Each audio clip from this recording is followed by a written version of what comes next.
All right, hello and welcome to the December reading wrap up. Very exciting stuff. It's our last one, which is actually crazy that this has been a whole year's journey so far. And I wanted to do something kind of different, kind of special for the last one, so I kind of decided on doing a video as I go, and hopefully I read a lot more books. I don't know how it's gonna go because it is December 14th as I'm starting this video, aka finished reading my first book. So that's not looking really great for my December reading wrap up, but hopefully I have at least one or two other ones. Yeah, so basically I'm just gonna, once I finish the book, I'm just gonna talk to the camera about my initial reactions and stuff like that and kind of give a different perspective versus just at the end of the month. So with that, the first book I read in December was Play With Me by Becka Mack. Becka Mack, yeah, I think that's right. And this is a second in the series. I think it's called Playing for Keeps. Let me just check this. Now I'm saying all this stuff. Let me just check that that's true.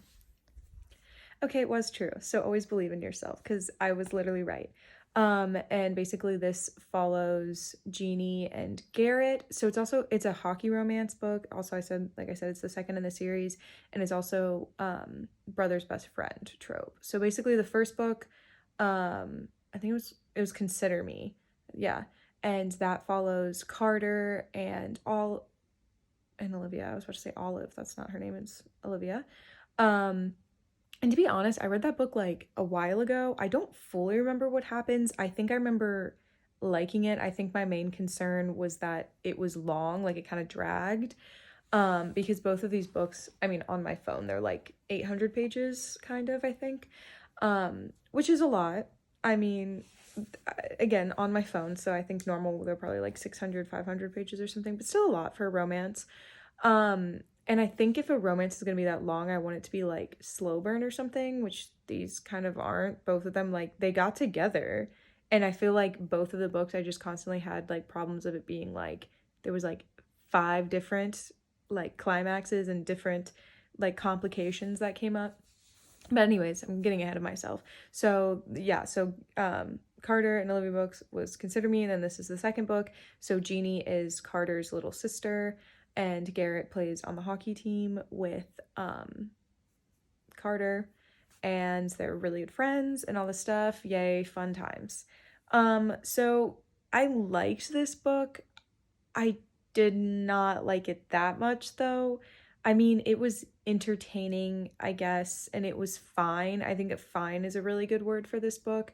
There were no huge qualms I had with the book, but like I said, first of all, I think it was too long. It just dragged for so long multiple times. This book took me forever to read. I read the first 400, 500 pages really quickly. And then the last 300, I was just dragging. I could not get through it. I was just bored because it was the first were so great. It was them showing them being friends first, showing them getting to know each other, showing them falling in love, doing all this stuff. Great, love it. And then they got together. And I was okay, what now? And that's just kind of how the book felt. It was just okay, why are we still having a book right now? And I don't want this to say I think some books can do it. This book was just so boring to me, I think was my main concern. And then also, I hate the character of Carter, with a burning passion. I hate his character. And I don't know if I hated him in Consider Me. I would love to go back and talk to past me and once she read that and did I hate him? Because I hate him. He's awful. He's such an annoying character. Basically, like I said, he's Jeannie's older brother, and his book was the first one.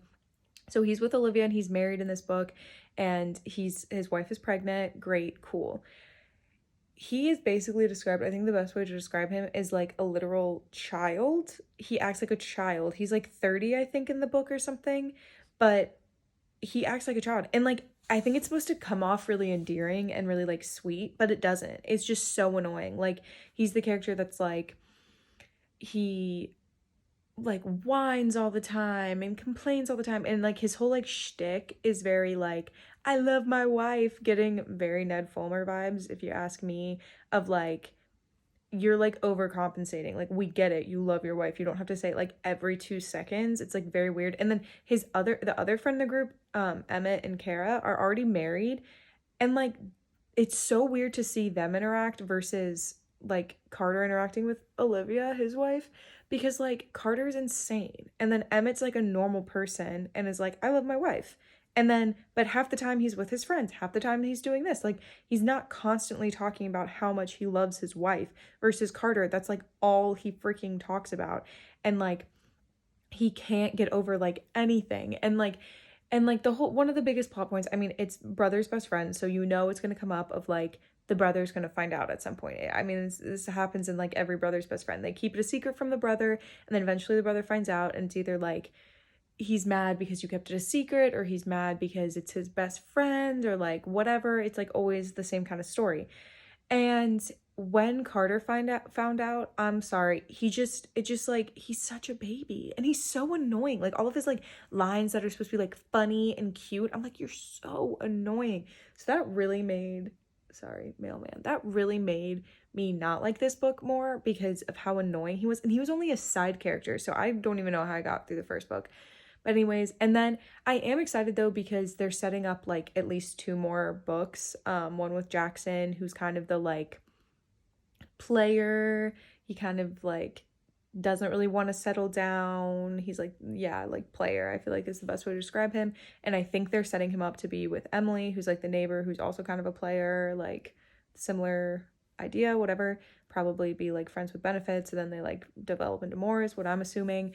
And then the other one is Adam, which he is like the sweetheart of the group. His heart was like broken in the first book. I don't really remember it, but like, so his girlfriend like sucked or something.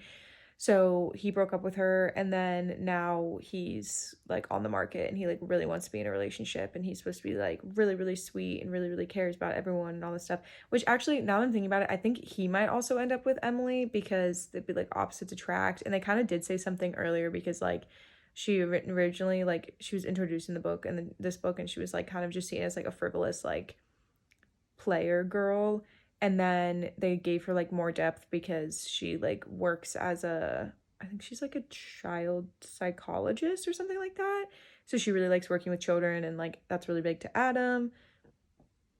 So maybe it'd be that. I'm low-key more rooting for Jackson, but maybe, I don't know, maybe it'd be fun if Jackson got more of like a, like, it's like a bad boy good girl romance. I don't know, but Emma's gonna end up with one of them. So I think now that I'm like talking it through, I think I'm putting my money on that she's probably going to end up with Adam, and Jackson's going to end up with someone random. I'm going to say that. But I'm excited for those books because I think they're fun, and I think the world in and of itself is fun. I love a hockey romance series. I love like when it's all the people on the team. That's my bread and butter. I think it's really good, that like concept, and I think the tropes that she's been using, the author, have been good. I just think they're too long. They drag on too much for me. And then Carter's literally like the worst character I've ever read, almost. So I think if we have less Carter in the next book, which I think we will because he's not the brother or the main character, I think I'm going to like it a lot better. So yes, fine is the rating of this book. And that was literally it. So I read 1 book in December, which again is fine, but kind of funny looking back. I thought this was gonna be a grand video of me being like, I read this book on this day and this book on this day and like whatever, and then it's just one. And I'm like halfway-ish through January, not really, but, and I've not even finished 1 book. So, you know, that's cool too.